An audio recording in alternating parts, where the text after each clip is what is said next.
अस्सलाम वालेकुम स्टूडेंट्स। आज हमारा दूसरा लेक्चर है। सब स्टूडेंट्स दुरूद पाक पढ़ लें, उसके बाद हम अपने लेक्चर की तरफ आते हैं।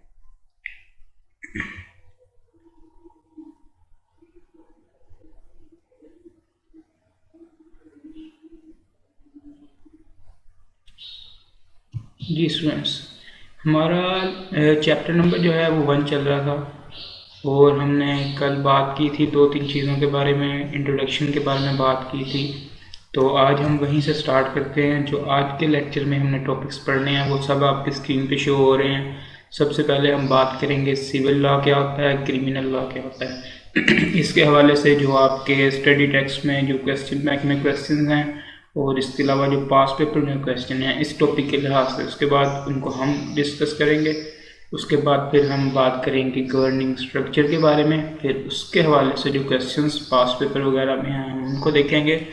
और लास्ट पे जो हमने कल अपना अधूरा काम छोड़ा था उसको हम दोबारा से लेके चलेंगे। उसके हवाले से भी आज का जो हमने टॉपिक उस हवाले से पढ़ना है, basic structure of constitution of Pakistan. जो फर्स्ट 4 पार्ट्स हैं उनको पढ़ेंगे और उनके मुतालिक जो पास पेपर में या आपके जो स्टडी टेक्स्ट क्वेश्चन बैंक है उसमें कोई क्वेश्चन आया उसको देखेंगे। तो सबसे पहले हम चलते हैं civil law and criminal law के बारे में। इस तरह से civil law and criminal law आपकी बुक में लिखा हुआ है और डिफरेंसेस की फॉर्म में लिखा हुआ है और ज़्यादातर ये पूछता भी डिफरेंसेस की फॉर्म में है। ये क्या होता है इसको हम सारा एक्सप्लेन करेंगे। 2-3 हेडिंग्स मैंने अपनी तरफ से थोड़ी एक्स्ट्रा बनाई हैं। ये एक्सप्लेनेशन वाली हेडिंग आपने, वॉयलेशन वाली हेडिंग मेरे ख्याल शायद थोड़ी सी ये मैंने ऐड की है आप लोगों को समझाने के लिए। तो सबसे पहले शुरू करते हैं हम civil law and criminal law से। कल जब हम पढ़ रहे थे प्रेसिडेंट के बारे में, एग्रीमेंट्स, कस्टम, प्रेसिडेंट, लेजिस्लेशन के बारे में जब हम पढ़ रहे थे उस वक्त मैंने थोड़ी सी आपको बात की थी civil law and criminal law के बारे में, थोड़ा समझाया था। उसी चीज़ को हम आगे लेके चलते हैं। हमने बात की चीज़ जो सिविल लॉ होता है वो सिविल लॉ देखता है जो आपस में लोगों के ताल्लुकात हैं उनको रेगुलेट, उनको मेंटेन करने के बारे में। जितने भी लॉज बनाए जाते हैं वो सब लॉज सिविल लॉ के अंडर आते हैं। और जो क्राइम से रिलेटेड हैं, लोगों के कंडक्ट्स को रेगुलेट करने के लिए, आपस में नहीं वैसे ही अनडिज़ायरेबल कोई कंडक्ट जो लोग करते हैं, जो गलत काम करते हैं उनको रेगुलेट करने के लिए, उनको रोकने के लिए जो सज़ाएं दी जाती हैं उनके हवाले से जो कवानीन बनाए जाते हैं वो क्रिमिनल लॉ के अंडर आते हैं। डेफिनेशन की हम बात करें, जो बात मैंने कल भी बताई आज भी आपको थोड़ी सी की, civil law set of rules Civil law set out the rights and duties of persons as between themselves. लोगों के दरमियान आपस में जो राइट एंड ड्यूटीज़ हैं उनकी, उनके हवाले से जो चीज़ डील करती है वो सिविल लॉ है।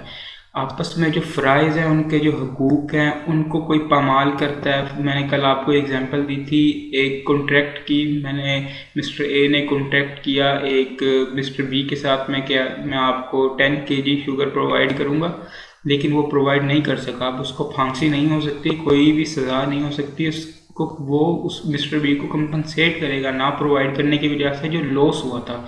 ये सिविल लॉ के अंडर आएगा। ऑन दी अदर हैंड अगर किसी ने कोई कत्ल कर दिया है, कोई चोरी की है, करप्शन है, कोई ब्राइबरी है, रिश्वत लेता है कोई, तो उसके हवाले से उसको रेगुलेट करने के लिए, उनको रोकने के लिए जो भी लॉ इम्प्लीमेंट्स किए जाएंगे, जो सज़ाएँ इम्प्लीमेंट की जाएंगी वो क्रिमिनल लॉ होंगी।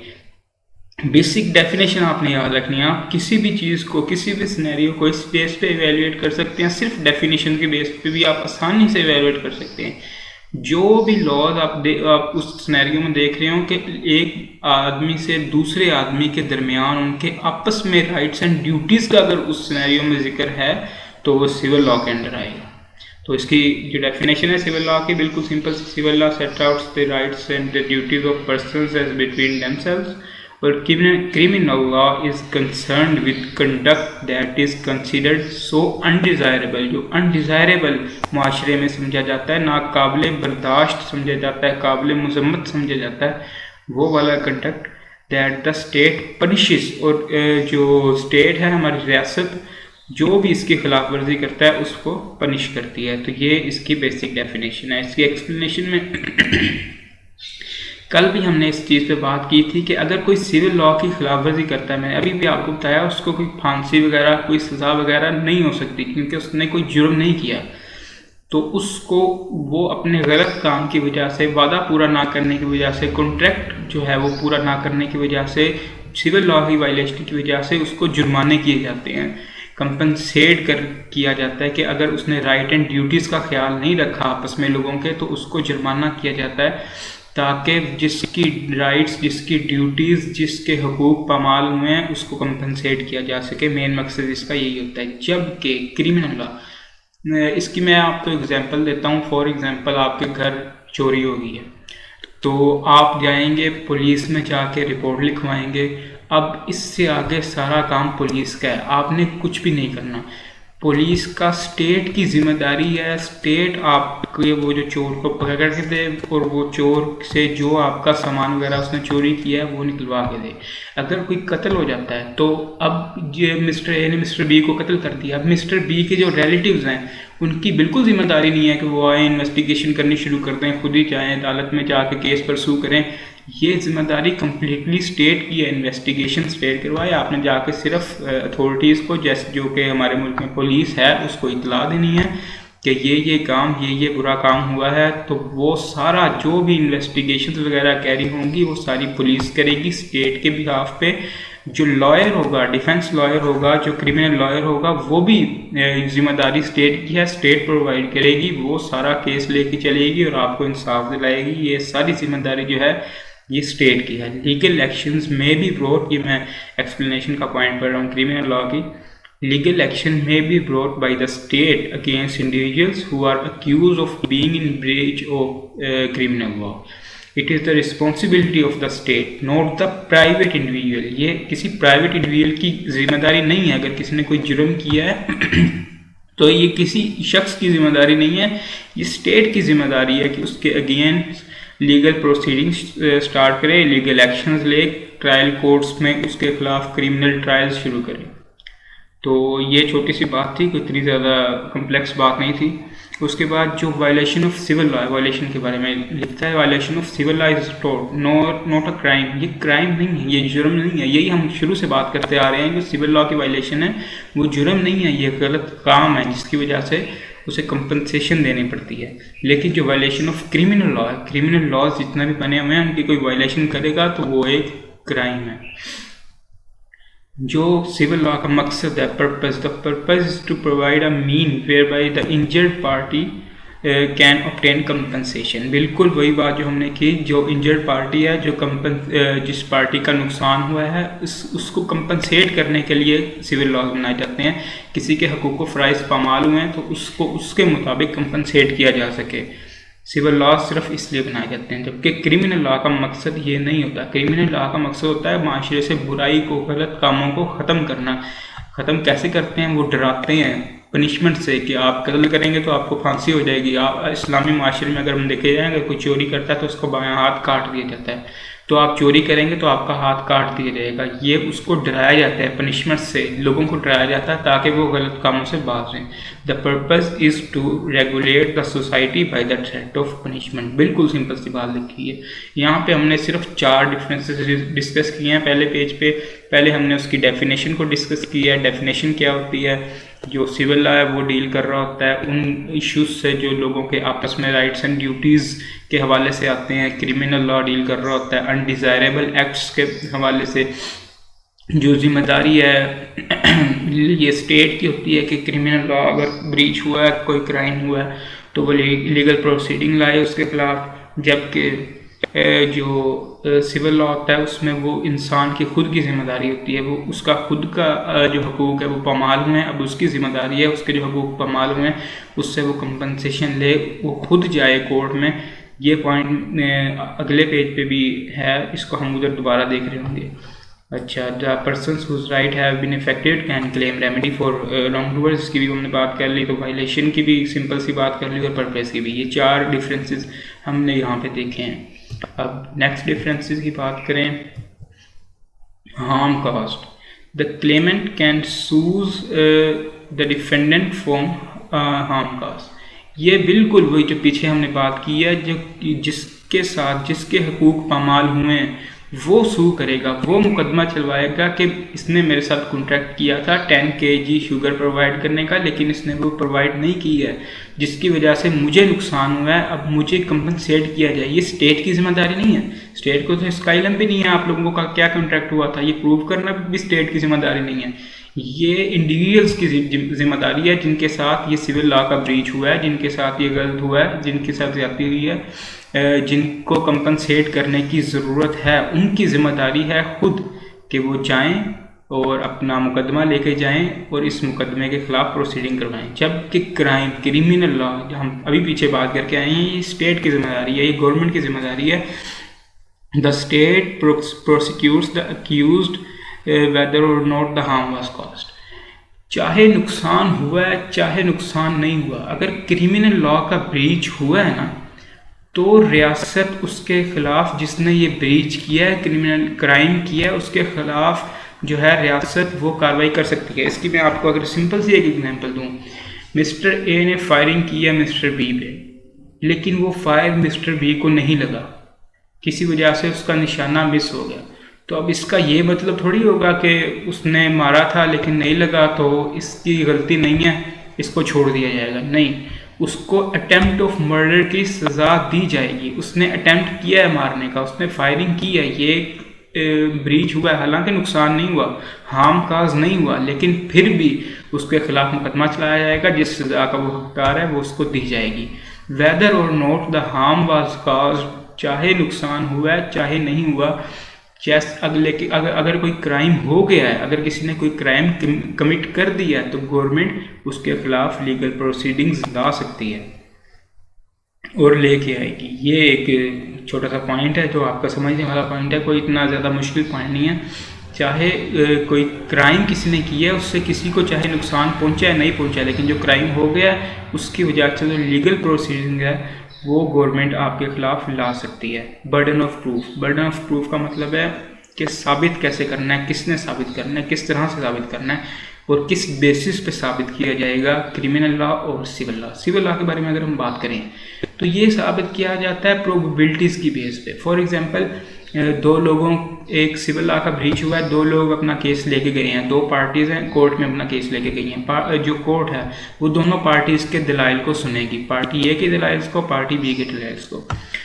अब कोर्ट ये समझती है कि जो पार्टी बी है ना, उसके दलाइल 45% वैलिड लग रहे हैं और जो पार्टी ए है ना, उसके दलाइल 55% वैलिड लग रहे हैं, तो कोर्ट फौरन डिसाइड कर देगी 55% वाली पार्टी के हक में। जबकि क्रिमिनल केस में ऐसा नहीं होगा, क्योंकि क्रिमिनल केस में सजाएं दी जा रही होती हैं और ये ज़्यादा संगीन मसला है। तो जब तक कोर्ट को 100% कंफर्म नहीं हो जाएगा कि इसी बंदे ने कत्ल किया है, तो वो बार बार और इन्वेस्टिगेशंस, बार बार तारीख, जिसे कहते हैं फेमस डायलॉग है, तारीख पे तारीख मिलती है, तो वो तारीख पे तारीख देगी जब तक सारे जितने भी डाउट्स हैं उस केस में वो क्लियर ना हो जाएं, वो बंदा प्रूव ना हो जाए कि इसने क्राइम किया है, अनलेस तब तक इन्वेस्टिगेशंस जारी रहती हैं।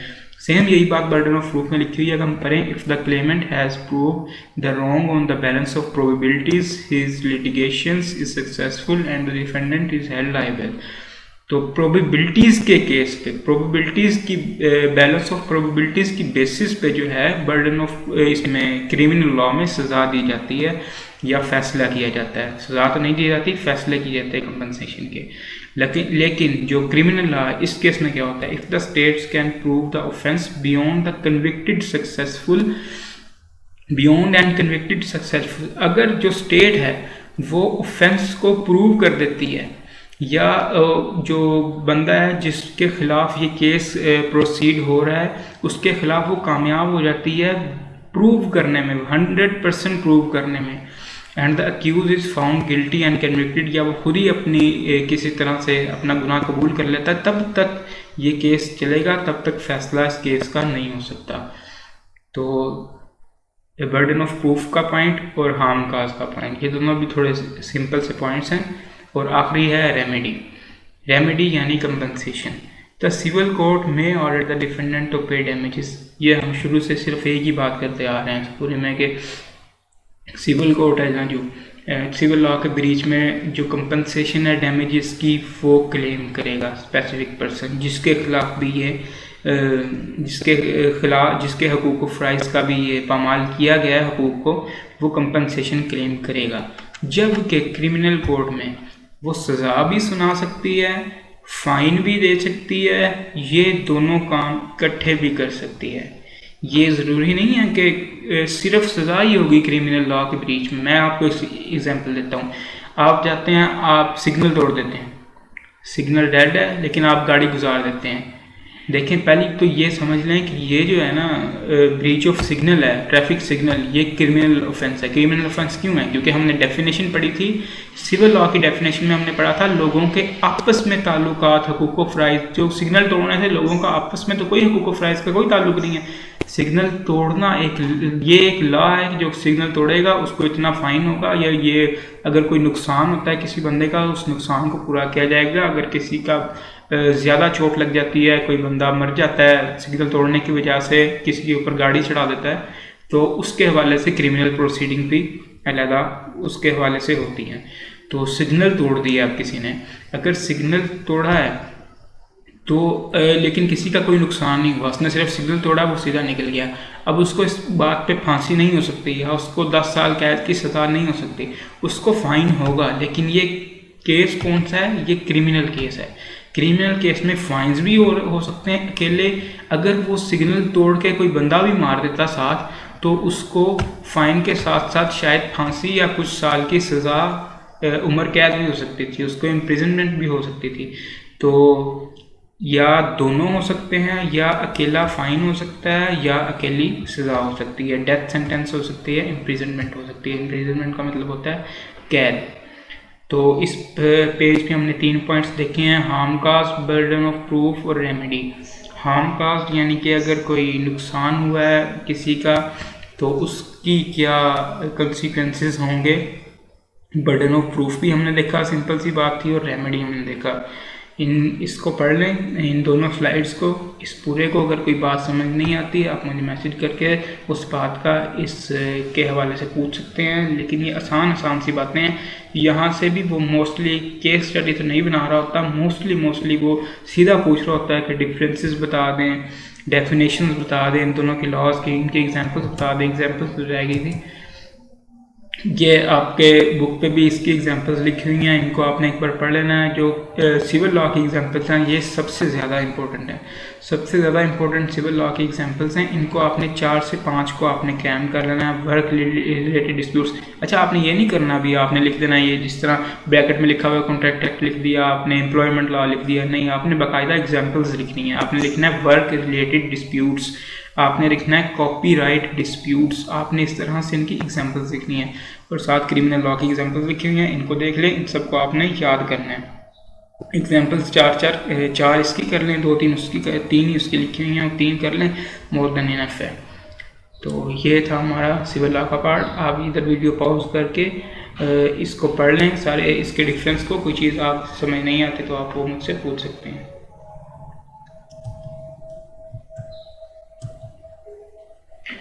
आगे एक छोटा सा कंसेप्ट लिखा हुआ है एप्लीकेशन ऑफ बिजनेस की हेडिंग में। इसमें ये उसने बताया हुआ है कुछ ऑफेंसेस ऐसे भी हो सकते हैं जिसमें क्रिमिनल लॉ भी ब्रीच हो रहा हो और साथ साथ कंपनी लॉ भी ब्रीच हो रहा हो, सिविल लॉ भी ब्रीच हो रहा हो। इसकी मैं आपको एग्जांपल देता हूँ। अगर कोई एक रोड है, जीटी रोड पे आप गाड़ी चला रहे हैं, मिस्टर ये कोई जीटी रोड पे गाड़ी चला रहे हैं, उधर लिमिट है 70 किलोमीटर पर आवर की स्पीड से ज़्यादा पे गाड़ी नहीं चला सकते। वो 90 की स्पीड से गाड़ी चला रहे हैं, 90 की स्पीड से गाड़ी चलाते हुए जाते हैं, वो किसी आदमी को कुचल देते हैं, जिसकी वजह से उस आदमी की डेथ हो जाती है, मिस्टर बी की डेथ हो जाती है। या फिर वो किसी की गाड़ी के अंदर जाके अपनी गाड़ी मार देते हैं, जिसकी वजह से उसकी गाड़ी को काफ़ी ज़्यादा नुकसान हो जाता है। तो एक तो क्रिमिनल लॉ उसने ब्रीच किया कि ओवर स्पीडिंग की। जब लिमिट थी 70 kph की तो उसने 90 kph पे गाड़ी चलाई, इसकी बेस पे उसके खिलाफ क्रिमिनल प्रोसीडिंग हो सकती है। अब जिसकी गाड़ी का उसने नुकसान किया, जिसकी वजह से उसका शीशा टूट गया, उसका कोई और नुकसान हो गया, वो भी केस कर सकता है कंपनसेशन के लिए कि इसकी गलती थी, इसने गलती करके गलती की बेस पे मेरा इतना नुकसान कर दिया है तो मुझे इतने पैसे इससे मिलने चाहिए। तो वो दोनों केसेस उस इंसान पे हो सकते हैं। ये क्रिमिनल लॉ के भी एक ही केस है, लेकिन उसमें क्रिमिनल लॉ का ब्रीच भी हो गया और सिविल लॉ का ब्रीच भी हो गया। इस लिहाज से इन्होंने बुक में लिखा हुआ है, many of the legal aspects of commercial and business law are aspects of civil law but the criminal law में आल्सो अप्लाई। इसी तरह से it is also important to remember that the same action में भी, अच्छा अगर criminal law breach होता है तो हमें पता है किसने एक्शन लेना है, स्टेट ने एक्शन लेना है। लेकिन अगर सिविल लॉ ब्रीच होता है तो इंडिविजुअल पर्सन, प्राइवेट पर्सन ने एक्शन लेना है। तो बिल्कुल वही बात इन्होंने लिखी हुई है, criminal prosecution by the state भी हो सकती है, civil action by a private person claiming a remedy such as damages. तो प्राइवेट पर्सन भी डैमेजेस क्लेम कर सकता है इस तरह के केसेस में। एग्जाम्पल नंबर 3 के नाम से एक एग्जाम्पल दी हुई है उन्होंने, जिस तरह एक तो एग्जाम्पल मैंने आपको दी है, बिल्कुल तकरीबन उससे मिलती जुलती एग्जाम्पल है। इसको आप पढ़ें तो आपको समझ आ जाएगी, हम मिल के इसको पढ़ते हैं। Suppose that a train company operates a train service, मतलब एक ट्रेन कंपनी है वो ट्रेन सर्विस ऑपरेट करती है, and there is a major accident involving loss of life and injury of passengers. उसकी ट्रेन की वजह से कोई एक्सीडेंट हुआ है जिसकी वजह से बहुत से पैसेंजर्स हैं उनको अपनी लाइफ का लॉस हुआ है और इंजर्ड भी हुए हैं। तो इस ब्रीच की वजह से जो सीनियर मैनेजमेंट है इस कंपनी की, उसके खिलाफ, क्योंकि बहुत सारे लोगों की जानें ज़ाया हो गई हैं, ये क्रिमिनल ऑफेंस भी है कि कोताही की वजह से, किसी की कोताही की वजह से बहुत सारी जानें ज़ाया हुई हैं। तो स्टेट उसके खिलाफ, उस कंपनी के खिलाफ, उसकी सीनियर मैनेजमेंट के खिलाफ ब्रीच ऑफ क्रिमिनल लॉ का केस कर सकती है। Individuals who have been injured in the crash and the individuals who have lost their relatives killed in the crash may bring civil action against the train company. तो जिनका नुकसान हुआ है, जो इंजर्ड हुए हैं, जिनके प्यारों की डेथ हुई है, वो उनकी कंपनसेशन, उनकी बेसिस पे इंडिविजुअल भी उस कंपनी से कंपनसेशन जो है वो क्लेम कर सकते हैं। तो जो बिजनेस मैनेजर्स हैं उनको बहुत सिचुएशंस के बारे में अवेयर रहना होगा। इसका आपको पढ़ाने का मकसद ये है कि जब आप कंपनीज में जाते हैं, आप ऑडिटर्स होते हैं, आप बहुत सारे आपको फ्रॉड्स का सामना करना पड़ता है। बहुत सारी कंपनीज में फ्रॉड्स हो रहे होते हैं और बहुत सारी चीज़ें हो रही होती हैं, मनी लॉन्ड्रिंग हो रही होती है, करप्शन हो रही होती है। तो आपको कम से कम ये पता होना चाहिए कि जो क्रिमिनल ऑफेंस कौन सा है, सिविल ऑफेंस कौन सा है, क्रिमिनल ऑफेंस के क्या केसेस हो सकते हैं, उसके केस में हमने क्या करना है, क्रिमिनल केस में हमने क्या करना है। ये सारी चीज़ें डिटेल से हम आगे जो है इस पूरी बुक में यही पढ़ रहे होंगे, आपको मज़ीद चीज़ें क्लियर होती जाएंगी इंशाल्लाह।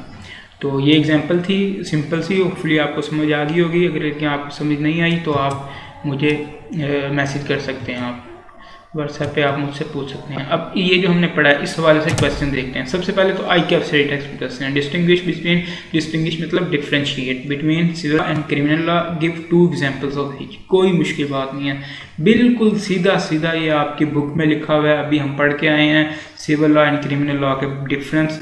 आपने कोई इसके नंबर के हिसाब से, जितने इसके नंबर होंगे, अगर इसके 3 नंबर हैं, वो 2 एग्जाम्पल्स भी मांग रहा है, तो एक एक नंबर या आधा आधा नंबर होगा एग्जाम्पल का, यानी 1 नंबर एग्जाम्पल्स का होगा और 2 मार्क्स कम से कम इसके डिफरेंसेस के होंगे। तो 2 से 3 आपने डिफरेंसेस इसमें लिख लेने हैं, कोई मुश्किल बात नहीं है, बहुत आसान डिफरेंसेस हैं, सारे एक दूसरे से मिलते जुलते हैं। अब पास पेपर में क्या क्वेश्चन आया है, बिल्कुल वही जो आपका कैप्सरी टेक्स्ट में है, ये पहले पास पेपर में भी आ चुका है, ऑटम 2012 में आ चुका है 6 मार्क्स के लिए।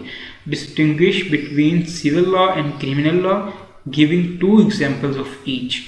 दोनों की 2-2 एग्जाम्पल्स और 5-5 डिफरेंसेस उस वक्त आप लिख देने थे और आपको 6 मार्क्स मिल जाने थे। इस चीज़ के 6 नंबर मिल जाने थे सिर्फ डिफरेंस लिखने के और 2 एग्जाम्पल्स के। बहुत ही आसान सवाल जो इधर से पूछे जाते हैं, मोस्टली यही पूछा जाता है। कोई अभी तक केस स्टडी इधर से नहीं आई है और मेरा नहीं ख्याल बन सकती है इधर से कोई केस स्टडी। अब जो आपका मार्च 22 में एग्ज़ाम हुआ है, अभी अभी जो मोस्ट रिसेंट एग्ज़ाम हुआ है, उसमें भी ये क्वेश्चन पूछा गया, एक्सप्लेन एनी 4 डिफरेंसेस। अब उसने ज़्यादा स्पेसिफिक हो गया, उसने बता दिया कि मैं कितने डिफरेंस पूछ रहा हूँ, मैं 4 डिफरेंसेस पूछ रहा हूँ। मतलब 4 नंबर जो हैं वो डिफरेंसेस के कम से कम उसने रखे होंगे civil law and criminal law. Also identify any 2 criminal laws which are presently in force in Pakistan. Pakistan में कोई 2 क्रिमिनल लॉज की आइडेंटिफाई कर दें जो इन्फोर्स्ड है। आर्बिट्रेशन एक्ट है, आपकी एग्जांपल्स आपकी बुक में भी दी हुई हैं। इसके अलावा हमारे जो आखिरी 3 चैप्टर्स हैं तकरीबन वो भी इस क्रिमिनल लॉ पे हैं। तो कोई सी 2 एग्जांपल आपके लिए इसकी ज़्यादा मुश्किल नहीं होनी चाहिए थी। ये सिर्फ लिखने के आपको 5 मार्क्स मिल जाने थे। ये ज़्यादा पुरानी बात नहीं कर रहा, बिल्कुल भी पुरानी बात नहीं कर रहा। ये जो अभी बच्चे पेपर दे के आए हैं मार्च 2022 में, इसका तो अभी मेरे ख्याल सोल्यूशन में नहीं आया, ये उसने पूछा होगा।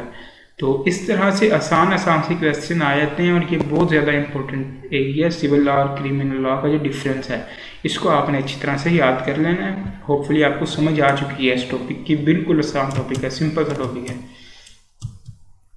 आगे जो हमने आगे शुरू करना है वो है गवर्निंग स्ट्रक्चर, जो हमारा नेक्स्ट टारगेट है।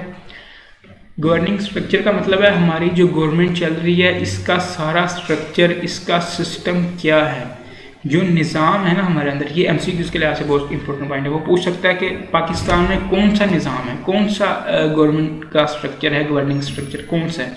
तो जो स्ट्रक्चर है उसका नाम है federal parliamentary system of government. Federal parliamentary system of government ये हमारा गवर्निंग स्ट्रक्चर का नाम है। ये एमसीक्यूज़ में वो आपसे ये चीज़ पूछ सकता है। हमारे गवर्निंग स्ट्रक्चर में क्या क्या चीज़ें आती हैं, मेनली 2 चीज़ें हैं। एक पार्लियामेंट है, मजलिस शूरा, और प्राइम मिनिस्टर है। जो प्राइम मिनिस्टर होता है ना, हमारा प्राइम मिनिस्टर होता है वो हेड ऑफ द गवर्नमेंट होता है। जो गवर्नमेंट है ना उसका जो हेड है, जितनी भी हमारी इंतज़ामिया है गवर्नमेंट की, उसका हेड प्राइम मिनिस्टर होता है। और पार्लियामेंट में 3 चीज़ें आती हैं, सेनेट, नेशनल असेंबली और प्रेसिडेंट। जो प्रेसिडेंट होता है ना, प्रेसिडेंट प्राइम मिनिस्टर में डिफरेंस ये है, जो प्राइम मिनिस्टर होता है वो हेड ऑफ द गवर्नमेंट होता है, जो गवर्नमेंट इंतज़ामिया हमारी उसका हेड होता है, और जो प्रेसिडेंट होता है वो हेड ऑफ द स्टेट होता है। जो हमारा पूरा मुल्क है, हमारी पूरी रियासत है, उसका जो हेड है वो प्रेसिडेंट है। प्रेसिडेंट को बहुत सारी चीज़ों में इस्तिस्ना हासिल होती है। फॉर एग्जाम्पल प्रेसिडेंट अगर किसी का मर्डर भी कर दे ना तो उसके खिलाफ कोई केस नहीं हो सकता। अगर किसी का मर्डर करती है तो उसे इस चीज़ से इस्तिस्ना है, वो कुछ भी कर सकता है। वो सबसे बड़ी लीगल बॉडी है, उसके जो एक्ट्स हैं वो एक किस्म के लॉज बन जाते हैं। तो प्रेसिडेंट सबसे ज़्यादा जो मजबूत और ताकतवर शख्स होता है किसी भी मुल्क का, वो प्रेसिडेंट होता है। ख़ासतौर पे हमारे federal parliamentary system of government में एक प्रेसिडेंट आता है, एक नेशनल असेंबली यानी कि हमारी कौमी असेंबली, और एक सेनेट। ये कौमी असेंबली क्या होता है, सेनेट क्या होता है, प्रेसिडेंट क्या है, प्राइम मिनिस्टर क्या है, प्राइम मिनिस्टर कैसे बनता है, प्रेसिडेंट कैसे बनता है, नेशनल असेंबली कैसे बनती है, सेनेट कैसे बनती है, यही हमारा आजकल का टॉपिक है। लेकिन जो गवर्निंग स्ट्रक्चर है, जो गवर्नमेंट का स्ट्रक्चर है, बेसिकली वो क्या है हमारा। अगर कोई इसके बारे में पूछे आपसे, आपने बताना है कि हमारा जो गवर्निंग स्ट्रक्चर है उसको federal parliamentary system of government कहते हैं।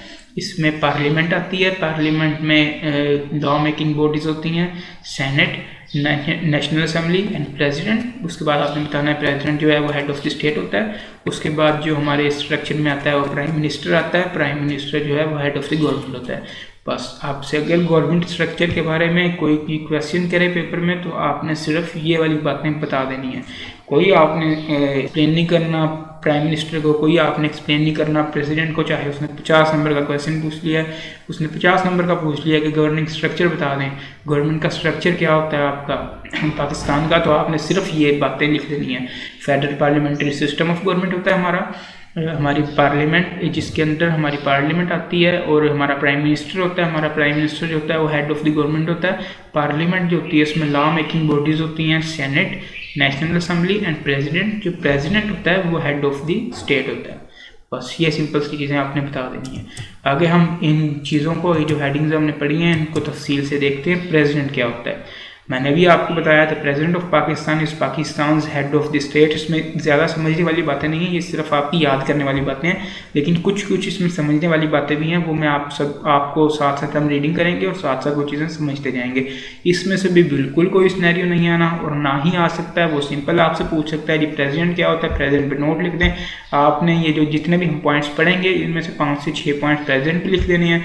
अगर वो प्राइम मिनिस्टर पर नोट पूछता है तो मेरे ख्याल 3 पॉइंट्स हैं या 4 पॉइंट्स हैं, वो भी हम अभी देखते होंगे, आपने वो लिख देने हैं। अगर सेनेट पे नोट पूछता है, नेशनल असेंबली पे नोट पूछता है, सिर्फ वो यही चीज़ें पूछ सकता है। मतलब ये क्रैमिंग वाली चीज़ें हैं। तो प्रेसिडेंट ऑफ पाकिस्तान इस पाकिस्तान हेड ऑफ स्टेट में रखा लिया, आपको याद करने की भी ज़रूरत नहीं है, या आपको भी याद हो गया हुआ है। पहले वाला पॉइंट हम इतनी बार इसको डिस्कस कर चुके हैं। And represents the unity of the Republic, और जो हमारी पूरी रिपब्लिक है उसकी यूनिटी वहदानियत को रिप्रेजेंट करता है। दूसरा पॉइंट है प्रेसिडेंट मस्ट बी अ मुस्लिम। ये बहुत ज़्यादा कन्फ्यूजिंग है आपके लिए, ख़ासतौर पर जो फर्स्ट टाइम पढ़ रहे हैं। ये MCQs हो सकता है, वो MCQs में दे सकता है which one of the following should be a Muslim. नीचे वो आपको प्राइम मिनिस्टर लिख देगा, प्रेसिडेंट लिख देगा, डिप्टी स्पीकर या कोई और एक ऑप्शन लिख देगा, एंड में ऑल ऑफ दिस लिख देगा। तो बहुत सारे बच्चे ऑल ऑफ दिस पे जा सकते हैं। लॉजिकल अगर हम देखें तो सब लोगों का मुसलमान होना चाहिए, लेकिन ऐसी शर्त लॉ में बिल्कुल भी नहीं है। लॉ में सिर्फ प्रेसिडेंट का मुस्लिम होना लाजमी है। तो अब आप प्रेसिडेंट को क्लिक करेंगे। President is elected for 5 year. कितने टाइम के लिए इलेक्ट होता है? 5 साल के लिए।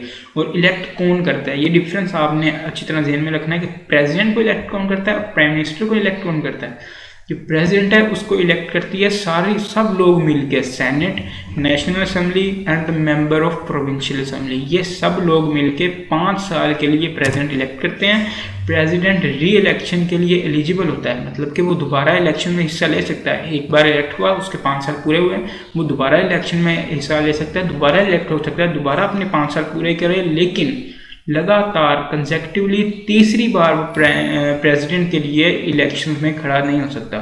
2 टर्म्स के बाद उसे वक्फा लेना पड़ेगा 1 टर्म का, फिर उसके बाद वो दोबारा प्रेसिडेंट के लिए खड़ा हो सकता है इलेक्शंस में। तो यह भी एक सिंपल सी बात है, कोई इतनी रॉकेट साइंस नहीं है। The majority party in the national assembly. अच्छा, इस पॉइंट को, ये जो लास्ट वाला पॉइंट है और ये वाला जो पॉइंट है थर्ड वाला पॉइंट, इनको आपने मिक्स नहीं करना। थर्ड वाले पॉइंट में ये है कि इलेक्टेड फॉर 5 ईयर्स, कौन कौन इसे इलेक्ट करता है, कौन कौन से नुमाइंदे इसकी वोटिंग करते हैं। सेनेट में प्रेसिडेंट की हवाले से वोटिंग होती है, नेशनल असेंबली में होती है, प्रोविंशियल असेंबली में होती है। ये सब मिलके जिसके ज़्यादा वोट होंगे, जिसको ज़्यादा वोट मिलेंगे वो प्रेसिडेंट बन जाएगा। लेकिन नॉमिनेट कौन करता है? यूजुअली प्रैक्टिकली नॉमिनेट कौन करता है प्रेसिडेंट को? वो नॉमिनेट करती है जो नेशनल असेंबली है ना हमारी, उसमें जो मेजोरिटी पार्टी होती है, ऑलमोस्ट 342 सीट्स होती हैं, उनमें जो पॉलिटिकल पार्टी की मेजोरिटी होती है ना, वो प्रेसिडेंट को नॉमिनेट करती है और वही बंदा प्रेसिडेंट के लिए इलेक्ट हो जाता है। नॉमिनेशन इलेक्शन और वो जो 5 ईयर्स वाला पॉइंट है उसको आपने डिफ्रेंशिएट करना है, मतलब उसको मिक्स नहीं कर देना। और अगला पॉइंट हम देखें, the prime minister shell keep the president inform on all matter. अच्छा, जो आपने बहुत सारे सुना होगा, आज बिल पार्लियामेंट में पेश किया गया। न्यूज़ में अगर आप न्यूज़ सुनते हैं, आज फलां बिल पार्लियामेंट में पेश किया गया, आज फलां बिल पार्लियामेंट में पेश किया गया, आज फलां इशू पार्लियामेंट में उठाया गया, आज कश्मीर इशू की डिस्कशन हुई पार्लियामेंट में।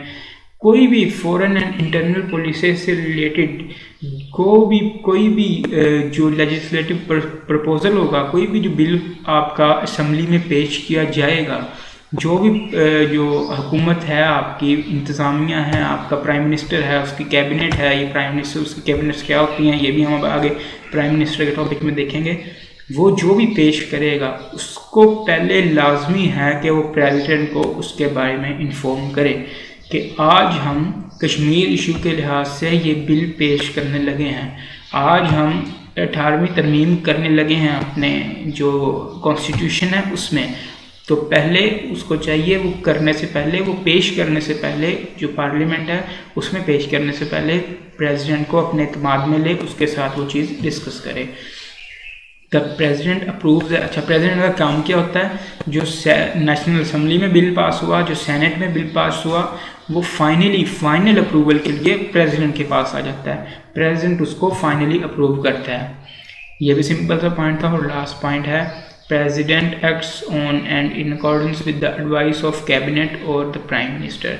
प्राइम मिनिस्टर और जो कैबिनेट होती है उसकी एडवाइस के मुताबिक जो है वो प्रेसिडेंट अपने जो काम है वो करता है। ये प्रेसिडेंट के हवाले से जो बुक में आपके पॉइंट्स लिखे हुए हैं सारे सिंपल से पॉइंट्स हैं। इसमें से तकरीबन 6 तो आपने ना पक्का याद कर लेने हैं। अगर वो 4 मार्क्स के लिए भी प्रेसिडेंट पे नोट पूछता है तो कम से कम आप 6 लिख सकें, रीजनेबल मार्क्स आपको आ सकें। लेकिन ये इसमें मुश्किल कोई भी नहीं है, ये आसानी से याद होने वाली चीज़ें हैं।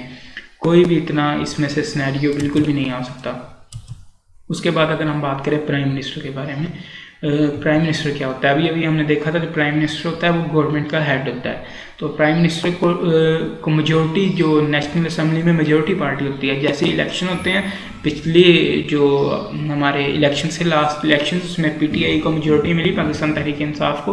तो उन्होंने जो मेजोरिटी पार्टी थी नेशनल असेंबली में, उन्होंने अपने में से इमरान खान को नॉमिनेट किया, उसको वोटिंग हुई, ज़्यादातर लोगों ने इमरान खान को वोट दिया, तो वो प्राइम मिनिस्टर बन गया। नेशनल असेंबली की मेजोरिटी पार्टी जो होती है वो प्राइम मिनिस्टर को नॉमिनेट करती है, और उसके बाद वो प्राइम मिनिस्टर अपना हल्फ उठाता है। आपने देखा होगा जो प्रेसिडेंट होता है, उस वक्त के प्रेसिडेंट ममनून हुसैन ने इमरान खान से हल्फ लिया था। जो प्रेसिडेंट होता है वो अपॉइंट करता है प्राइम मिनिस्टर को, और उसके बाद the prime minister is assisted by the federal cabinet. अब जो प्राइम मिनिस्टर है, अभी हायरार्की की बात होनी शुरू हो गई है। पहले हमने 2 पॉइंट्स देखे प्राइम मिनिस्टर के हवाले से, प्राइम मिनिस्टर नॉमिनेट कौन करता है, प्राइम मिनिस्टर को अपॉइंट कौन करता है। अब हम हायरार्की की बात करते हैं। प्राइम मिनिस्टर के अंडर एक फेडरल कैबिनेट होती है। प्राइम मिनिस्टर ने अकेले नहीं पूरा मुल्क संभाल लेना, तो प्राइम मिनिस्टर अपने अंडर एक काउंसिल ऑफ, जो उसके साथ मिनिस्टर्स होते हैं, वजीर पानी और बिजली होता है, एजुकेशन मिनिस्टर होता है, और मिनिस्टर्स होते हैं। उन मिनिस्टर्स पे मुश्तमिल एक अपनी कैबिनेट में आता है। वो कैबिनेट जो है रोज़मर्रा के कामों में जो उनको काम दिए जाते हैं, जो शोबा उन्हें एलोकेट किया जाता है, उनके हवाले से वो अपना जो प्राइम मिनिस्टर है उसको असिस्ट करती है, उसकी हेल्प करती है वो सारे काम करने में। और ये जो काउंसिल ऑफ मिनिस्टर्स है, ये जो फेडरल कैबिनेट है, ये अपॉइंट कौन करता है, ये प्रेसिडेंट करता है। प्राइम मिनिस्टर को प्रेसिडेंट ने अपॉइंट किया, ये जो फेडरल कैबिनेट है इसको भी प्रेसिडेंट ने अपॉइंट किया, लेकिन जो इसकी एडवाइस है प्रेसिडेंट को ने अपॉइंट करने की, प्राइम मिनिस्टर देता है कि फ़लाँ जो बंदा है उसको फ़लाँ मिनिस्ट्री दी जाएगी, और ये मेरे जो है वो कैबिनेट होंगे। इसकी फाइनल अप्रूवल या अपॉइंटेड जो है वो प्रेसिडेंट कर देता है एडवाइस ऑफ प्राइम मिनिस्टर पे। लास्ट पॉइंट इसका ये है, federal minister are supported by secretaries. अच्छा, ये हायरार्की ये मैंने आपको बताया, बात होनी शुरू होगी। सबसे पहले प्रेसिडेंट आ गया और प्राइम मिनिस्टर आ गया। प्राइम मिनिस्टर के बाद उसने अपनी एक फेडरल कैबिनेट बना दी। अब फेडरल कैबिनेट के अंडर उन्होंने अपने सेक्रेटरीज रखे हैं। बाकी जो CSS दे के पास होकर ऑफिसर्स जाते हैं वो ऑफिसर्स हैं। अब वो जो फेडरल मिनिस्टर्स हैं उनको सपोर्ट करेंगे, क्योंकि वो काबिल लोग हैं, वो मुकाबले के इम्तहान से गए हुए हैं, उन सब चीज़ों को नीचे वो सारी चीज़ों को समझते हैं। अब फाइनली उनको वो असिस्ट करेंगे। इस तरह से ये हायरार्की काम करती है। प्राइम मिनिस्टर, नीचे जो है फेडरल कैबिनेट, उसके नीचे जो बाकी सेक्रेटरीज और बाकी गवर्नमेंट ऑफिसर्स जो अपॉइंट किए गए हैं वो होते हैं। वो पॉलिसीज़ बनाने में, पॉलिसीज़ को लागू करने में गवर्नमेंट की मदद करते हैं। ये प्राइम मिनिस्टर के 4 पॉइंट्स हैं। ये 4 पॉइंट्स बिल्कुल सिंपल हैं, इनको भी आपने याद कर लेना। यहाँ से भी कोई सिनेरियो नहीं है, ये भी वो पूछ सकता है कि प्राइम मिनिस्टर पे नोट लिख दें। उसके बाद हम बात कर लेते हैं नेशनल असेंबली की। बहुत सारे लोग जो टॉक शोज वगैरह और न्यूज़ वगैरह देखते हैं उन्हें इन चीज़ों का पता होगा। तो नेशनल असेंबलीज़ में जो सीट्स हैं वो बेसिस पे होती हैं। किस बेसिस पे होती हैं? वो होती हैं प्रोविंस की जो पॉपुलेशन है उसके बेसिस पे। पंजाब सबसे बड़ा सूबा है पॉपुलेशन के लिहाज से, तो नेशनल असेंबली में जो सबसे ज़्यादा सीट्स हैं वो उसको पंजाब को मिलेंगी, उसके बाद सिंध को मिलेंगी, उसके बाद KPK को मिलेंगी, उसके बाद बलोचिस्तान को मिलेंगी, उसके बाद गिलगित बल्तिस्तान को मिलेंगी, फिर फाटा वगैरह जो फेडरल एरियाज़ हैं उनको मिल सकती हैं। तो the members on general seats are elected for a period of 5 year. ये भी 5 साल के लिए इलेक्ट किए जाते हैं, लेकिन इन्हें इलेक्ट कौन करता है? कोई मिनिस्टर, कोई प्रेसिडेंट, कोई प्राइम मिनिस्टर इलेक्ट नहीं करता है। इनको आप इलेक्ट करते हैं, इनको हम इलेक्ट करते हैं, इनको मैं इलेक्ट करता हूँ। हम जो डायरेक्ट वोट करते हैं वो इनको जाते हैं, और उस बेसिस पे ये लोग इलेक्ट होकर नेशनल असेंबली में बैठे होते हैं। और नेशनल असेंबली में स्पेशल सीट्स होती हैं नॉन मुस्लिम के लिए, जो माइनॉरिटीज़ को रेफर कर रही होती हैं, और वुमेन के लिए स्पेशल सीट्स होती हैं। इसके अलावा जो मेंबर्स हमने इलेक्ट कर दिए, अब ये बन गए हैं मिनिस्टर्स, MNs बन गए हैं, सब नेशनल असेंबली में जाके बैठे हुए हैं। अब ये अपने में से अपना लीडर एक मुंतखब करते हैं। एक तो प्राइम मिनिस्टर होता है, वो अलग चीज़ है, लेकिन ये जो प्राइम मिनिस्टर तो गवर्नमेंट का हेड है, उसने गवर्नमेंट चलानी है। लेकिन ये जो नेशनल असेंबली है इसको चलाने के लिए जो चेयरमैन अपॉइंट होता है उसको स्पीकर बोलते हैं, और उसका एक असिस्टेंट होता है उसको डिप्टी स्पीकर बोलते हैं। ये स्पीकर को भी और डिप्टी स्पीकर भी अपॉइंट करते हैं। प्राइम मिनिस्टर को तो ऑब्वियसली अपॉइंट करते ही करते हैं। ये हम पिछले जो है पार्ट उसमें देखे हैं ही नेशनल असेंबली के। The most important function of the national assembly is law making. अच्छा, नेशनल असम्बली का काम क्या है? अगर कोई ये पूछे, एमसीक्यूज़ में भी पूछ सकता है, तो हम बताएंगे कि ये लॉ मेकिंग जो है वो नेशनल असम्बली का काम है। कोई सड़कें बनाना नेशनल असम्बली का काम नहीं है, इसका काम है लॉ मेकिंग, लॉ बनाना। तो ये 4 पॉइंट्स ही नेशनल असम्बली के हैं, बिल्कुल सिंपल से पॉइंट्स हैं, इनको भी आप याद करना है। इधर से भी कोई सिनेरियो कुछ नहीं पूछा जाएगा। आखिरी चीज़ जो इस हवाले से इस पोर्शन में है वो सेनेट है। अब सेनेट क्या है? सेनेट भी एक इदारा है नेशनल असम्बली की तरह, ये भी पार्लियामेंट के अंदर आता है। लेकिन इसका और पार्लियामेंट का डिफरेंस क्या है? पार्लियामेंट का हमने पहला पॉइंट देखा कि उन लोगों को नुमाइंदगी दी जाती है इस बेसिस पे किस प्रोविंस में कितनी ज़्यादा पॉपुलेशन है। जिस प्रोविंस की ज़्यादा पॉपुलेशन है वहाँ से ज़्यादा लोग नेशनल असम्बली में लिए जाते हैं, जिसकी थोड़ी पॉपुलेशन है वहाँ से थोड़े लिए जाते हैं। तो ये एक किस्म की डिस्क्रिमिनेशन का बायस बन सकता है। छोटे सूबे कह सकते हैं कि हमारी बात तो कभी काबिल कबूल होगी नहीं अगर एक बड़ा सूबा, पंजाब जैसा सूबा चाहता है कोई लॉ इम्प्लीमेंट ना हो, लेकिन वो लॉ है बलूचिस्तान के लोगों के मुताबिक है, वो लॉ उनके हवाले से है, लेकिन वो लोग चाहते हैं कि हम पे ये लॉ इम्प्लीमेंट हो। तो कभी भी पंजाब ये नहीं होने देगा, क्योंकि उनकी अक्सरियत ज़्यादा है, उनकी अक्सरियत ज़्यादा है, उनके लोग उसमें ज़्यादा बैठे हुए हैं। तो वो अगर अगेंस्ट वोट देंगे तो वो लॉ कभी भी इम्प्लीमेंट नहीं हो सकता। तो इस डिस्क्रिमिनेशन को ख़त्म करने के लिए सेनेट होता है। सेनेट में जितने भी प्रोविंसेस हैं, चाहे वो छोटा प्रोविंस है चाहे वो बड़ा प्रोविंस है, उस सब से बराबर जो है वो लोग लिए जाते हैं। और senate is a permanent legislative body. Permanent legislative body का क्या मतलब है वो हम दूसरे पॉइंट में डिस्कस करते हैं। With equal representation from each of the 4 provinces, जो अभी हमने बात की, with representatives elective by the number of their member of their representative provincial assemblies. They are also representatives from Islamabad capital territory. मतलब 4 सूबों और इस्लामाबाद, इन सब से इसमें जो सेनेट में है मेंबर्स लिए जाते हैं। Members are elected for a period of 6 year. 6 साल के लिए मेंबर्स रहते हैं। Half of the members are retired. ये वजह है कि ये सेनेट जो है वो परमानेंट लेजिस्लेटिव बॉडी है। इसकी जो वजह ये है कि half of the members retire after 3 years and replaced y equal number of newly elected senators. इसकी मैं आपको मिसाल देता हूँ। 2016 में सेनेट के इलेक्शंस होते हैं और उसमें हाफ मेंबर्स जो हैं वो रिटायर हो जाते हैं। वो हाफ मेंबर्स कौन से वाले होंगे? वो मेंबर्स होंगे जो अपने 6 साल की मुद्दत पूरी कर चुके हैं। 3 साल बाद इलेक्शन होंगे, मतलब 3 साल बाद जो है ना वो हाफ मेंबर्स ने रिटायर होना है और हाफ न्यू मेंबर्स ने इलेक्ट होना है। तो जब 2010 में इलेक्शन हुए होंगे तो जो न्यूली इलेक्टेड मेंबर्स उस वक़्त के होंगे 2010 के, वो आके 2016 में वही हाफ रिटायर हो रहे होंगे। 2013 वाले हाफ रिटायर नहीं हो रहे होंगे, 2013 वाले वहीं के वहीं रहेंगे। और यही जो इसकी खसूसियत है, ये इसको परमानेंट लेजिस्लेटिव बॉडी बनाती है सेनेट को। मतलब हर वक्त कम से कम आधे मेंबर्स इस जो सेनेट है इसमें रहेंगे ही रहेंगे। 2016 में हाफ रिटायर हो जाएंगे, लेकिन 2013 वाले हाफ रहेंगे और हाफ न्यू आ जाएंगे। फिर जो 2019 है उसमें जो 2013 वाले हैं वो सारे के सारे रिटायर हो जाएंगे, वो जो पुराने थे जिनकी 6 साल की मियाद पूरी हो चुकी है, और नए इलेक्ट होंगे। और नए इलेक्ट होके हाफ आएंगे और हाफ 2016 वाले जो होंगे वो रहेंगे 2019 में।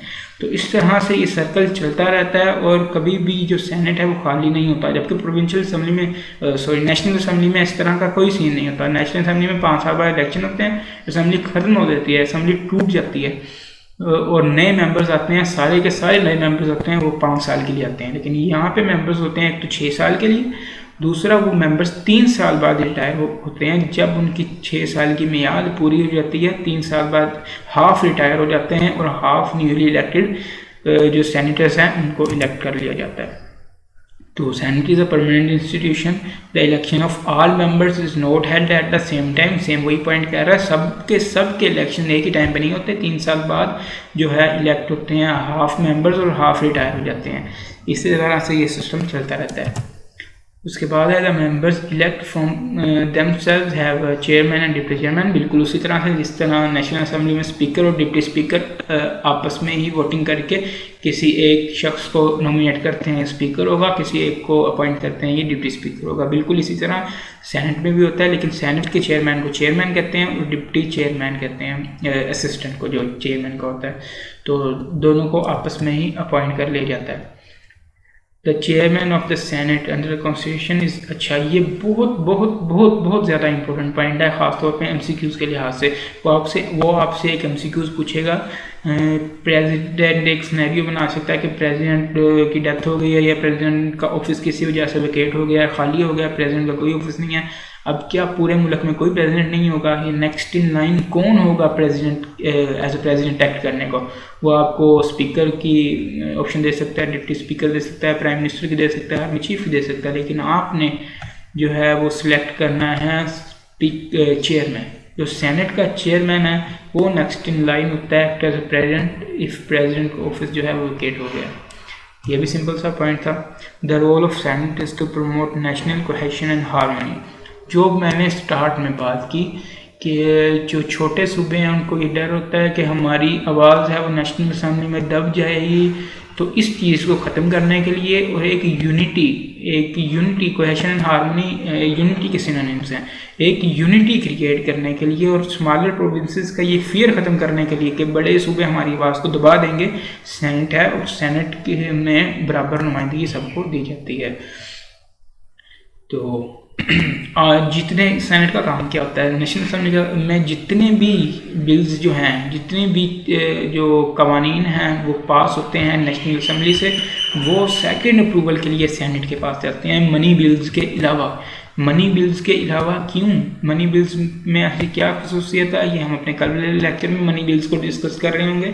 फिर वक्त आप ये सिर्फ इधर याद रखने की आपकी चीज़ है कि नेशनल असेंबली में जोन से भी बिल्स, जोन से भी चीज़ें पास होती हैं वो सेनेट में जाती हैं अप्रूवल के लिए। सेनेट के पास होने के बाद फाइनल अप्रूवल के लिए वो प्रेसिडेंट के पास जाती हैं। पहले नेशनल असेंबली, फिर सेनेट, फिर प्रेसिडेंट। लेकिन मनी बिल्स के अलावा, मनी बिल्स नेशनल असेंबली से पास होने के बाद सीधा प्रेसिडेंट के पास चले जाते हैं। ये सेनेट था।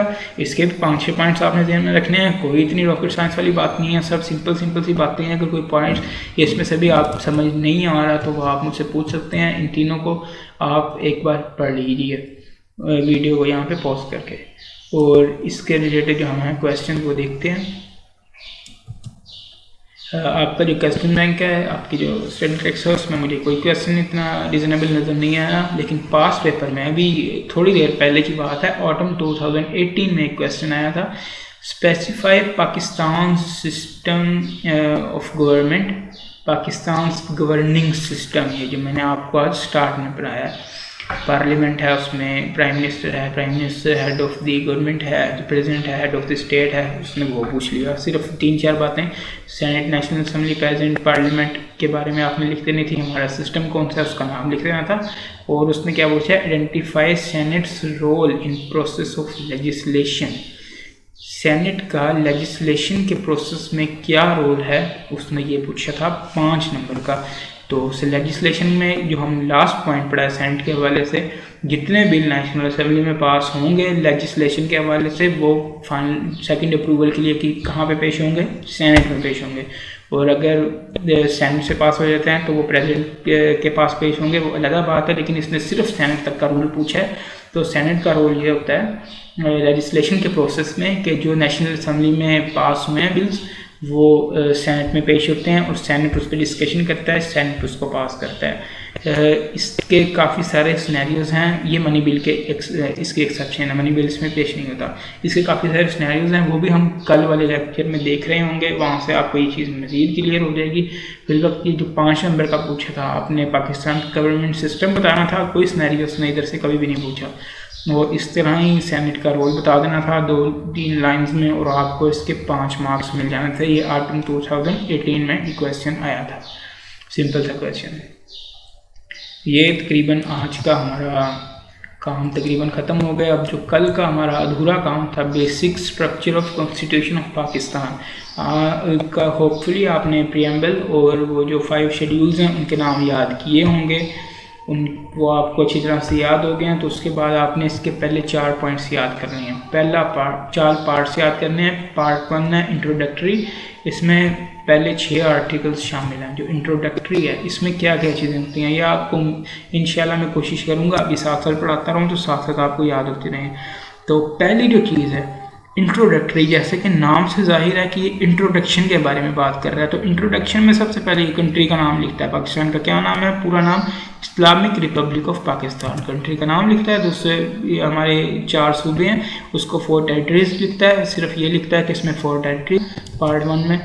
और रिलीजन ऑफ द स्टेट क्या है, हमारे स्टेट का मज़हब क्या है, उसके बारे में लिखता है पार्ट 1 में। और उसके बाद अदर प्रोविजंस जो हैं, इस हवाले से जो हमारी अदर प्रोविजंस है उनका वो जिक्र करता है, सिर्फ नाम बताता है। पहले उसने कंट्री का बोला, दूसरा उसने बोला 4 टेरिटरीज हैं, तीसरा उसने बोला रिलीजन है। ये आप देखें इसका जिस तरह से नाम है इंट्रोडक्टरी, तो ये इंट्रोडक्शन ही दे रहा है, हमारी स्टेट का, हमारे कॉन्स्टिट्यूशन का इंट्रोडक्शन दे रहा है। अदर प्रोविजंस में आपको इसी भी 2 लिखते हैं, ये मैंने मेरे ख्याल से शॉर्ट पहले से कर दिया ऑलरेडी, आपकी बुक में काफ़ी सारी लिखी हुई हैं तो इतनी ज़्यादा लिखने की ज़रूरत नहीं है। अगर इंट्रोडक्टरी पे वो 2 नंबर का क्वेश्चन पूछता है तो आप सिर्फ इतनी बार लिखें, country Islamic Republic of Pakistan है, इसमें ये लिखा हुआ है, इसमें लिखा हुआ है कि 4 टेरिटरीज हैं, इसमें लिखा हुआ है रिलीजन ऑफ द स्टेट लिखा हुआ है, और अदर प्रोविजंस सच एज, यहाँ से कोई सी 2 लिख के आगे ETC लिखते हैं, बस आपके 2 नंबर इंशाल्लाह कवर हो जाएंगे। ये आपने सिर्फ पार्ट 1 में से याद करना है। पार्ट 2 की अगर हम बात करें, fundamental rights and principles of policy, बुनियादी राइट्स और पॉलिसी के जो असूल हैं उनकी ये बात करता है। सबसे पहले डेफिनेशन ऑफ स्टेट, स्टेट क्या होती है, स्टेट की डेफिनेशन क्या है, पार्ट 2 में वो लिखा हुआ है। पार्ट 2 के बारे में अगर कोई क्वेश्चन पूछेगा आपने सबसे पहले बताना है, it consist of definition of state, laws regarding fundamental rights and principle of policy. ये पॉइंट तो आपको याद करने की जरूरत नहीं है, तो इसका नाम है fundamental rights and principle of policy. आपने सिर्फ ये लगा देना है पीछे लॉज रिगार्डिंग, आगे साथ आपने पार्ट 2 की हेडिंग लिख देनी है fundamental rights and principles of policy. उसके बाद ये फंडामेंटल राइट्स को थोड़ा सा एक्सप्लेन करता है। फंडामेंटल राइट्स थोड़े से लिखता है, वो कहता है laws that deem void which are inconsistent with fundamental rights. जो लॉज फंडामेंटल राइट्स से इनकंसिस्टेंट होंगे, उनके मुताबिक नहीं होंगे, उनको वॉइड कंसीडर किया जाएगा। जैसे चाइल्ड लेबर है, दूसरे किस्म की जितनी भी फोर्स लेबर्स हैं, जो स्लेवरी है, गुलाम बेचना, पहले ज़माने में ये आम होता था, इस पर भी पाबंदी है। गुलाम नहीं रख सकते आप कोई भी गुलाम बना के, जिस तरह पहले ज़माने में गुलाम रखे जाते थे। चाइल्ड लेबर की प्रोहिबिशन है, दूसरे जितने भी फोर्स लेबर हैं उनकी प्रोहिबिशन है। 3 से 4 पॉइंट्स आपने यहाँ से लिख देने हैं। ये 2 नंबर का अगर पार्ट 2 पूछता है आप सिर्फ ये बता दें, it consist of definition of states, it consist of laws regarding fundamental rights and principle of policies and fundamental right of the laws that deem void which are inconsistent with the fundamental rights. और साथ आप 2-3 laws ये लिखते हैं, prohibition of slavery लिख दें, child labour लिख दें, all forms of force labour लिख दें, आगे ETC लिख दें, आपका काम हो जाएगा 2 नंबर का। बस इससे ज़्यादा वो इधर से नहीं पूछ सकता, ना इधर से कोई सिनेरियो आ सकता है। उसके बाद लास्ट पार्ट है पॉलिसीज सच एज डिस्करेजिंग। अच्छा, ये वाला पार्ट चाहे आप स्किप करते हैं या आप 1-2 पॉलिसीज लिख दें, ये भी आप लिख सकते हैं, एंड में आप ETC लिख रहे हैं इसके। तो ये पॉइंट्स हैं जो 2 नंबर के लिए आप लिख सकते हैं। अगर इस हवाले से सवाल पूछा जाए, इनको भी आपने याद कर लेना है। तो 3rd पॉइंट की अगर हम तरफ चलें तो federation of Pakistan, articles 41 to 100। ये आर्टिकल्स हमारे सिलेबस में नहीं है, आप चाहें तो इसका ये नाम याद कर लें कि पार्ट 3 में आर्टिकल 41 to 100 तक है, लेकिन ये भी ज़्यादा ज़रूरी नहीं है। पर मैं कहूँगा आप इसको 2-3 मिनट लगेंगे, आपका ज़्यादा टाइम वेस्ट नहीं होगा, इसको भी आप अपने जहन में रख लें। The federation of Pakistan, Pakistan की फेडरेशन, पाकिस्तान किस चीज़ पे मुश्तमिल है। सबसे आसान मुझे लगता है जो इसमें है वो ये है याद करना, प्रेसिडेंट पे मुश्तमिल है। प्रेसिडेंट की एलिजिबिलिटी, इस पे प्रेसिडेंट के बारे में लिखा हुआ है, प्रेसिडेंट कैसा, उसकी एलिजिबिलिटी क्या होगी, उसके टर्म ऑफ ऑफिस क्या होंगे, उसकी पावर्स क्या होगी, उसको कैसे रिमूव किया जा सकता है, उसकी रिस्पॉन्सिबिलिटीज़ क्या होंगी, उसकी लिमिटेशंस क्या होंगी। प्रेसिडेंट के बारे में जितनी भी चीज़ें हैं वो इस पार्ट में, पार्ट 3 में लिखी हुई हैं। उसके बाद prime minister, parliament and senate है, पार्लियामेंट एंड सेनेट के बारे में, उनकी ड्यूरेशन क्या होगी, उनकी कंपोजिशन क्या होगी, उनकी मीटिंग्स कब कब होंगी, उनकी मीटिंग्स कैसे होंगी, उनका इंट्रोडक्शन क्या है, ये होती क्या है, बिल्स कैसे पास होंगी, उनके जो मेंबर्स हैं उनकी क्वालिफिकेशंस क्या होंगी, उनकी डिस्क्वालिफिकेशंस क्या होंगी, ये सब पार्लियामेंट एंड सेनेट के बारे में इधर लिखा हुआ है और प्रेसिडेंट के बारे में लिखा हुआ है। सिर्फ ये दो चीज़ें पार्ट 3 में लिखी हैं, इन दोनों चीज़ों को आपने क्रैम कर लेना है। पार्ट 4 आज का हमारा जो लास्ट पार्ट है, लास्ट टॉपिक है, वो है प्रोविंसेस। ऑब्वियसली इसमें प्रोविंसेस की बातें होंगी, composition and function of the provinces of governments and governors. Governor जो होता है ना, और गवर्नमेंट्स, जिस तरह स्टेट का प्रेसिडेंट होता है ना, हमारे पाकिस्तान का प्रेसिडेंट है, हमारे पाकिस्तान की नेशनल असेंबली है, बिल्कुल इसी तरह हमारे जो प्रोविंसेस हैं ना, उनकी अलग अलग अपनी प्रोविंशियल असेंबलीज, उनके गवर्नर्स और उनके वज़ीर आला। जो वज़ीर आला वो एक किस्म का, जैसे उसको हम कंपेयर कर सकते हैं पूरी स्टेट के प्राइम मिनिस्टर से। प्राइम मिनिस्टर इंतज़ामी अमूर का जो सरबराह होता है, इसी तरह वज़ीर आला इंतज़ामी अमूर का सरबराह होता है। मुल्क का सरबराह सदर होता है, सूबे का सरबराह जो होता है वो गवर्नर होता है। जो मुल्क की असम्बली नेशनल असम्बली कानून बनाती है, और जो सूबा है उसकी प्रोविंशियल असम्बलीज जो हैं वो कवानीन बनाती हैं। इसी तरह जो पार्ट 4 है प्रोविंसेस, उसमें composition and function of provincial governments and governors हैं। फाइनेंशियल प्रोसीजर्स हैं, for example provincial consolidated funds. ये जितनी भी टर्म्स हैं ये आपके लिए जॉर्गन्स हैं, ये अभी आपको शायद समझ में ना आए, ओबियसली नहीं आएंगी। इनको आप अपनी मुख्तलिफ स्टडी की फेजेस में इनसे आप डील कर रहे होंगे। टैक्स में भी आप इस तरह की कुछ टर्म्स पढ़ रहे होंगे, पहले तो बिजनेस लॉ में भी थी, शायद अभी भी होंगी 2-3 टर्म्स, पर यहाँ पे आपने 2 एग्जाम्पल के तौर पे 2 से 3 याद करके आगे ETC लगा देना है। तो पहला जो पार्ट 4 है उसमें composition and functions of provincial governments and governors हैं, उसके बाद फाइनेंशियल प्रोसीजर्स हैं। ये 2 चीज़ें सिर्फ पार्ट 4 में है, ये आपने पार्ट 4 याद कर लेने हैं। जो चीज़ें मैंने आपको बताई हैं 2-2 मार्क्स करके ये पूछ सकता है। इसमें से पास पेपर में जो क्वेश्चन आया है, जो आज हमने पढ़ा है, वो क्वेश्चन आया स्प्रिंग 2021 में, लेकिन ये यानी कि ये बिल्कुल भी पुरानी बात नहीं है। उसने क्या कहा था, list down main topics areas covered under the following parts of constitution of Islamic Republic of Pakistan 1973। उसने पार्ट 3 पूछा है, part 3 the federation of Pakistan, और 2 नंबर के लिए पूछा है। मैंने आपको बताया 2 नंबर के लिए आपने कौन कौन सी चीज़ें इसकी हेडिंग के अंदर लिख देनी थी और आपको वो 2 मार्क्स मिल जाने थे। सिर्फ यही वजह है कि हम इसको याद कर रहे हैं, क्योंकि ये टेस्ट हो सकता है। अगर एग्जामिनर को लगे कि बच्चों ने ये चीज़ें छोड़ दी हैं तो वो इसको टेस्ट कर सकता है। तो आज का जो आपका काम होगा वो आपने सिविल लॉ और क्रिमिनल लॉ को देखना है, इन दोनों के डिफरेंसेस देखने हैं, इनको याद करना है। दूसरा आपने अपना जो पार्लियामेंट्री सिस्टम है, हमारा पार्लियामेंट है, हमारी नेशनल असम्बली है, हमारा सेनेट है, हमारा प्रेसिडेंट है, हमारा प्राइम मिनिस्टर है, इसके हवाले से चीज़ें याद करनी है। बिल्कुल भी स्नैरियो वाली कोई चीज़ नहीं है, सारी सिंपल सी चीज़ें हैं, बिल्कुल क्रैमिंग वाली चीज़ें हैं। होपफुली आपको समझ आ गई है, लेकिन फिर भी अगर आपको इस टॉपिक में से किसी भी चीज़ को समझना है, आपको मैंने नंबर दिया हुआ है, आप उस नंबर पे मैसेज कर सकते हैं मुझे व्हाट्सएप पे। किसी भी किस्म की कोई भी चीज़, कोई भी परेशानी आपको हो रही हो, वो आप देख सकते हैं, मुझसे पूछ सकते हैं। उसके बाद आपने ये जो फर्स्ट 4 पार्ट्स हैं, इनको आपने नहीं छोड़ना, इनको आपने ज़रूर याद करना है। होपफुली अगर आपने प्रीएम्बल भी याद किया होगा, उनको भी साथ साथ आप रिवाइज कर लीजिए। क्या क्रैमिंग वाली चीज़ें हैं इस तरह से होती हैं, मोस्टली आप एक बार याद कर लेना, उसके बाद भूल जाती हैं। आपने क्रैमिंग वाली चीज़ों को छोड़ना नहीं है, आपने बार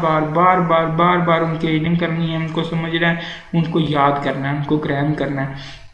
जितनी ज़्यादा बार आप उन चीज़ों को रिवाइज करेंगे, जितनी ज़्यादा बार वो चीज़ें आपके सामने से गुजरेंगी, उतना ही अच्छी तरह आपको वो याद होगा। मैं तो कहूँगा जहाँ आप रूम में रहते हैं वहाँ पे ये जो प्रेसिडेंट है, इसके जितने भी पॉइंट्स हैं, आप इसकी पिक ले के प्रिंट सा निकाल के आप अपने जो कागज़ पे लिख के आप दीवार पे लटका दें, आते जाते आप उसको देखते रहें, आपको वो चीज़ें कम से कम जहन में रहें।